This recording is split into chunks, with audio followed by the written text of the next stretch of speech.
സായി അഞ്ജലി ഭാഗം 10. സായി വീട്ടിലെത്തിയതും മോനെ ടിക്കറ്റ് കിട്ടിയോ? മുരളി ചോദിച്ചു. ആനന്ദിനെ ഏൽപ്പിച്ചിട്ടുണ്ട്, ബുക്ക് ചെയ്തിട്ട് വിളിക്കും. അങ്കിളും ആൻറ്റിയും എവിടെ അച്ഛാ? അവർ ഫാമിലുണ്ട്. അവർക്ക് കൊണ്ടുപോകാൻ കുറച്ച് ചെടികൾ എടുക്കാൻ പോയിരിക്കുകയാ. അച്ഛാ, ശങ്കർ സർ വിളിച്ചിരുന്നു. അദ്ദേഹത്തിന് ഇന്ന് ഒഴിവില്ല, അതുകൊണ്ട് മീറ്റിംഗ് നാളത്തേക്ക് മാറ്റി. ഹാളിൽ നിന്ന് സായിയുടെ ശബ്ദം കേട്ടപ്പോൾ സായി എത്തിയല്ലോ എന്ന് പറഞ്ഞ് അടുക്കളയിൽ നിന്നും അനുരാധ 2 ഗ്ലാസ് സ്മൂതി എടുത്ത് അവിടേക്ക് വന്നു.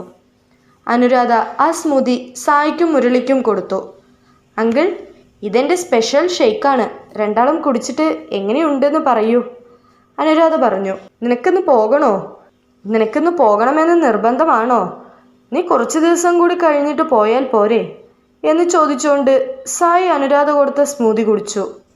കൊള്ളാം, നല്ല സ്മൂതി. അവക്കാഡോ അല്ലേ ഇതിൽ? സായി ചോദിച്ചു. അവക്കാഡോയും അബിയോ ഫ്രൂട്ടും കൂടി ചേർത്തി ഉണ്ടാക്കിയതാണ്. എനിക്ക് വളരെ ഇഷ്ടമായി. 1 ഗ്ലാസ് കൂടി അങ്കിളിന് എടുത്തോളൂ, മുരളി പറഞ്ഞു. തനിക്ക് കുറച്ച് ദിവസം കഴിഞ്ഞ് പോയാൽ പോരെ? സായി വീണ്ടും ചോദിച്ചു. ഇല്ല സായി, എനിക്കിപ്പോൾ പോകണം. MBAക്ക് അപ്ലൈ ചെയ്യാനുള്ള കാര്യങ്ങളെല്ലാം ചെയ്യണം. ഞാൻ കോളേജിൽ പോയി അതെല്ലാം ചെയ്തിട്ട് ഇവിടേക്ക് വരാം. പിന്നെ ക്ലാസ് തുടങ്ങുമ്പോൾ തിരിച്ചു പോയാൽ മതിയല്ലോ. അനു, തനിക്ക് ഡൽഹിയിൽ തന്നെ MBA ചെയ്യണമെന്ന് നിർബന്ധമില്ലെങ്കിൽ നാട്ടിൽ ഇവിടെ ചെയ്തുകൂടെ? നിന്റെ പഠിപ്പുമായി നമ്മുടെ പ്രൊജക്റ്റും നോക്കാം, സായി അനുരാധയോട് പറഞ്ഞു. സായ്, നിനക്കറിയുമോ ഞാൻ നിന്നെ എന്തുമാത്രം പ്രണയിക്കുന്നു എന്ന്? നിന്നെ വിട്ടിട്ട് ഞാൻ എങ്ങോട്ടും പോകില്ല. നിന്നെ സ്വന്തമാക്കിയിട്ടേ ഇനി എനിക്ക് മറ്റെന്തുമുള്ളൂ. പിന്നെ ഞാൻ പോകുന്നു എന്ന് പറഞ്ഞതൊക്കെ എൻ്റെ വെറും അഭിനയമല്ലേ? അനുരാധ മനസ്സിൽ പറഞ്ഞു. അച്ഛാ, ഞാനത് പറയാൻ വിട്ടുപോയി. അനുരാധ ഇൻറ്റീരിയർ ഡിസൈൻ പഠിച്ച ആളല്ലേ? ഇപ്പോൾ MBA ചെയ്യുന്നതും അവളുടെ ഭാവി പ്ലാനും എല്ലാം അതിനോടനുബന്ധിച്ചാണ്. അവൾക്ക് അതിൽ താല്പര്യവും ടാലൻറ്റുമുള്ള സ്ഥിതിക്ക് നമ്മുടെ പുതിയ വർക്കായ ക്രിസ്റ്റൽ വില്ലാസിൻ്റെ ഇൻറ്റീരിയർ ഡിസൈനറായി അനുരാധ മതി എന്നാണ് എൻ്റെ താല്പര്യം. അച്ഛൻ്റെ അഭിപ്രായം എന്താണ്? സായ് ചോദിച്ചു. സായ്, നീ അത് അത്രയും സീരിയസ് ആയിട്ട് തന്നെയാണോ? ഇത്രയും വലിയ പ്രൊജക്റ്റൊക്കെ എന്നെ ഏൽപ്പിക്കാൻ മാത്രം നിനക്ക് എന്നിൽ ഇത്രയും വിശ്വാസമുണ്ടോ? ഞാൻ ഇതുവരെ ഫ്രണ്ട്സിൻ്റെ 2-3 വീടിനും പിന്നെ ഒരു ജ്വല്ലറിക്കും മാത്രമേ വർക്ക് ചെയ്തിട്ടുള്ളൂ. അങ്കിൾ ആലോചിച്ചിട്ട് തീരുമാനിച്ചാൽ മതി കേട്ടോ. മോളെ, സായിക്ക് തെറ്റില്ല. അവനൊരു തീരുമാനം എടുത്തിട്ടുണ്ടെങ്കിൽ അത് എപ്പോഴും ശരിയായിട്ടേ ഉള്ളൂ. മോളുടെ കാര്യത്തിലും അത് ശരിയാകും. മോൾ ധൈര്യമായിട്ട് ആ പ്രൊജക്റ്റിൻ്റെ ഭാഗമായിക്കോ, മുരളി പറഞ്ഞു. മഹി ഇന്നലെ എനിക്ക് നിന്റെ ഇൻസ്റ്റ കാണിച്ചു തന്നിരുന്നു. നീ അതിൽ പോസ്റ്റ് ചെയ്ത ഫോട്ടോസൊക്കെ നോക്കുന്നതിനിടയിൽ നീ ചെയ്ത വർക്കുകളെല്ലാം ഞാൻ ശ്രദ്ധിച്ചു. എല്ലാത്തിനും ഒരു യൂണീക്കായ നിന്റെ ഒരു ഐഡൻറ്റിറ്റി കാണാം. I like it all very much. അതുകൊണ്ടാണ് ഞാൻ അത്രയും സീരിയസ് ആയി നിന്നോട് പറഞ്ഞത്, സായ് പറഞ്ഞു. സായ് പറയുന്നത് കേട്ട് അനുരാധ സന്തോഷത്തോടെ നിൽക്കുമ്പോഴാണ് ഫാമിൽ പോയവർ എത്തുന്നത്. മോനെ എത്തിയോ? ടിക്കറ്റ് കിട്ടിയോ എന്ന് ഗോപി ചോദിച്ചു.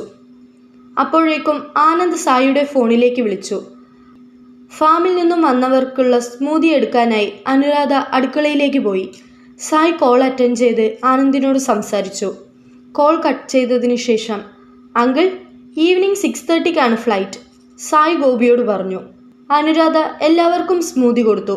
മുരളിക്ക് 1 ഗ്ലാസ് കൂടി കൊടുത്തു. വാവ് ചേച്ചി, എനിക്ക് ഒത്തിരി ഇഷ്ടമായി ഈ സ്മൂതി. റെസിപ്പി പറയണേ, മഹിമ പറഞ്ഞു. ഗോപി, നിന്നോടൊരു ഹാപ്പി ന്യൂസ് പറയാനുണ്ട്. നമ്മുടെ ക്രിസ്റ്റൽ വില്ലാസിൻ്റെ ഇൻറ്റീരിയർ ഡിസൈനായി സായി അനുരാധയെയാണ് ഫിക്സ് ചെയ്തിരിക്കുന്നത്. മുരളി പറഞ്ഞതും അത് വളരെ നന്നായി മോനെ, സുമലത പറഞ്ഞു. വാവ്, വളരെയധികം സന്തോഷം മോനെ, അവൾക്ക് ഇത്രയും വലിയൊരു ഓപ്പർച്യൂണിറ്റി കൊടുത്തതിൽ എന്ന് പറഞ്ഞ് ഗോപി സായിയെ കെട്ടിപ്പിടിച്ചു. സുമലത വേഗം അടുക്കളയിലേക്ക് പോയി. ലക്ഷ്മി, കുറച്ച് സ്വീറ്റ്സ് എടുത്തു വയ്ക്കോ, സുമലത പറഞ്ഞു. ലക്ഷ്മി സ്വീറ്റ്സ് എല്ലാം പ്ലേറ്റിലാക്കി വെച്ചു.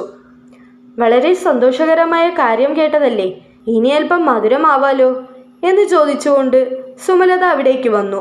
എല്ലാവർക്കും സ്വീറ്റ്സ് കൊടുത്തു.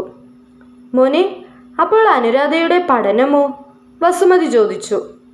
അതിനെന്താ വസുമതി, അവൾ ഇവിടെ നിന്ന് പഠിച്ചോട്ടെ. ഇവിടെ നിന്ന് പഠിക്കുകയും ചെയ്യാം, അവൾക്ക് സായിയുടെ പ്രൊജക്റ്റും ചെയ്യാലോ, അച്ചമ്മ പറഞ്ഞു. അത് തന്നെയാണ് അച്ചമ്മേ ഞാനും അനുരാധയോട് പറഞ്ഞത്, സായി പറഞ്ഞു. ചേച്ചി ഇവിടെ നിന്ന് പഠിക്കാൻ ചേച്ചി തിരിച്ചു പോകല്ലേ പ്ലീസ്, മഹിമ പറഞ്ഞു. ഞാനിനി നിന്റെ ഏട്ടനെ വിട്ടിട്ട് എവിടേക്ക് പോകാനാണ് മഹി? നിന്റെ ഏട്ടനല്ലേ ഇനി എൻ്റെ എല്ലാം. എനിക്കെൻ്റെ സായിയെ എപ്പോഴും കാണാമല്ലോ, അനുരാധ മനസ്സിൽ ചിന്തിച്ചു. എനിക്ക് സന്തോഷമേ ഉള്ളൂ ഇവിടെ നിന്ന് പഠിക്കുന്നതിൽ, അനുരാധ പറഞ്ഞു. അനുരാധ പറഞ്ഞത് കേട്ട് എല്ലാവർക്കും സന്തോഷമായി. സായിയോടൊപ്പം നിൽക്കാൻ ആഗ്രഹിച്ച അനുരാധയ്ക്ക് ഇങ്ങനെയൊരു അവസരം കിട്ടിയപ്പോൾ അവൾ ദൈവത്തിനോട് നന്ദി പറഞ്ഞു. വൈകുന്നേരമായപ്പോൾ ഗോപിയും കുടുംബവും തിരിച്ചു പോകാൻ ഒരുങ്ങുകയാണ്. അനുരാധ ഇനി എപ്പോഴാണ് തിരിച്ചു വരിക? അച്ചമ്മ ചോദിച്ചു. ഞാൻ 1 മാസത്തിനുള്ളിൽ തിരിച്ചു വരും അച്ചമ്മേ, അനുരാധ പറഞ്ഞു. നിങ്ങൾക്ക് എത്രയും പെട്ടെന്ന് നാട്ടിൽ കൂടിക്കൂടെ വസുമതി? അച്ചമ്മ ചോദിച്ചു. ഗോപിയേട്ടൻ്റെ റിട്ടയർമെൻറ്റ് കഴിഞ്ഞാൽ നാട്ടിൽ കൂടാൻ തന്നെയാണ് പ്ലാൻ. ഒരു 4-5 കൊല്ലം കൂടി, അത് കഴിഞ്ഞാൽ ഇവിടെ തന്നെ. അപ്പോഴേക്കും ഇവളുടെ കല്യാണവും നടത്തണം. നാട്ടിലുള്ള ചെക്കന്മാർ മതി എന്നാണ് ഗോപിയേട്ടൻ പറയുന്നത്. ഞങ്ങളും നാട്ടിൽ, ഇവൾ മറ്റെവിടെയെങ്കിലും ആയാൽ ഞങ്ങൾക്ക് പിന്നെ ആരാണ് ഉണ്ടാവുക? അപ്പോൾ ഞങ്ങളെയും സ്നേഹിച്ച് കൂടെ നിൽക്കുന്ന ഒരു പയ്യനായാൽ അത്രയും സന്തോഷം, വസുമതി പറഞ്ഞു. അമ്മ ആ കാര്യത്തിൽ പേടിക്കണ്ട. എന്നേക്കാളും നന്നായിട്ട് നിങ്ങളെ സ്നേഹിക്കുന്ന ഒരു ചെക്കൻ തന്നെയാണ് നിങ്ങളുടെ മരുമകൻ എന്ന് അനുരാധ മനസ്സിൽ പറഞ്ഞു. ചേച്ചി ഇതെല്ലാം ബാഗിൽ വെച്ചോളൂ എന്ന് പറഞ്ഞ് സുമലത കുറച്ച് അച്ചാറുകളും സ്നാക്സും കൊണ്ടുവന്ന് വസുമതിക്ക് കൊടുത്തു. അവർ ഇറങ്ങാൻ തുടങ്ങിയപ്പോൾ, അച്ഛാ നിങ്ങൾ ഇറങ്ങിക്കോളൂ, ഞാൻ നേരെ എയർപോർട്ടിൽ എത്തിക്കോളാം, സായി പറഞ്ഞു. നീ എവിടെ പോകുന്നു സായി? അനുരാധ ചോദിച്ചു. ആനന്ദ് വിളിച്ചു, ശേഖർ സാർ വർക്കിംഗ് സൈറ്റിൽ ഉണ്ടെന്ന് പറഞ്ഞ്. ഞാനൊന്ന് അവിടം വരെ പോയിട്ട് അവിടെ നിന്നും എയർപോർട്ടിലേക്ക് വരാം. ഓക്കെ, അനുരാധ തലയാട്ടി. ആ മോൻ പൊയ്ക്കോളൂ, മീറ്റിംഗ് കഴിയുമ്പോൾ മോൻ അങ്ങോട്ട് വന്നാൽ മതി, ഗോപിയും പറഞ്ഞു. മുരളിയും മഹിമയും സുമലതയും കൂടി അവരെ യാത്രയയക്കാൻ എയർപോർട്ടിലേക്ക് പോയി. സായി വാച്ചിലേക്ക് നോക്കി. സമയം 5 മണി. അഞ്ജലിയെ കാണാൻ പോകാനായിരുന്നു സായി കള്ളം പറഞ്ഞ് വീട്ടിൽ നിന്നും ഇറങ്ങിയത്. സായി വളരെയധികം സന്തോഷത്തോടെ അഞ്ജലിയുടെ കടയിലേക്ക് പോയി. സായിയെ കണ്ടതും അഞ്ജലി ചെറുതായി ഒന്ന് പരുങ്ങി. ഹലോ അഞ്ജലി. സായി ഒരു പുഞ്ചിരിയോടെ അഞ്ജലിയെ വിളിച്ചു. എന്താ? അഞ്ജലി ഗൗരവത്തോടെ ചോദിച്ചു. ഐ ലവ് യു, സായി പ്രണയാത്മകതമായി പറഞ്ഞു. തുടങ്ങി. തനിക്ക് വേറെ പണിയൊന്നുമില്ലേ? തൽക്കാലം ഞാൻ എല്ലാ പണിയും നിർത്തിവെച്ചു. ഫുൾ കോൺസെൻട്രേഷൻ തന്നിലാണ്. ഞാൻ രാവിലെ തന്നോട് ചില കാര്യങ്ങൾ പറഞ്ഞിരുന്നു. അതിനെക്കുറിച്ച് അഞ്ജലി എന്തെങ്കിലും ആലോചിച്ചോ? പിന്നെ ആലോചിച്ചല്ലോ. ഇത്രയും വലിയ കോടീശ്വരന്മാരായ സായി ഗ്രൂപ്പിൻ്റെ ഓണർ എന്നോട് വന്ന് ഇഷ്ടമാണെന്ന് പറയണമെങ്കിൽ ഒന്നുകിൽ തനിക്ക് വട്ട്, അതല്ലെങ്കിൽ താനൊരു പക്ക ഫ്രോഡ്, അഞ്ജലി വളരെ ലാഘവത്തോടെ പറഞ്ഞു. ഈ കഥ നിങ്ങൾക്ക് ഇഷ്ടമായോ? തീർച്ചയായും നിങ്ങളുടെ അഭിപ്രായങ്ങൾ കമൻറ്റ് ചെയ്യുക. അടുത്ത ഭാഗത്തിനായി കാത്തിരിക്കുക.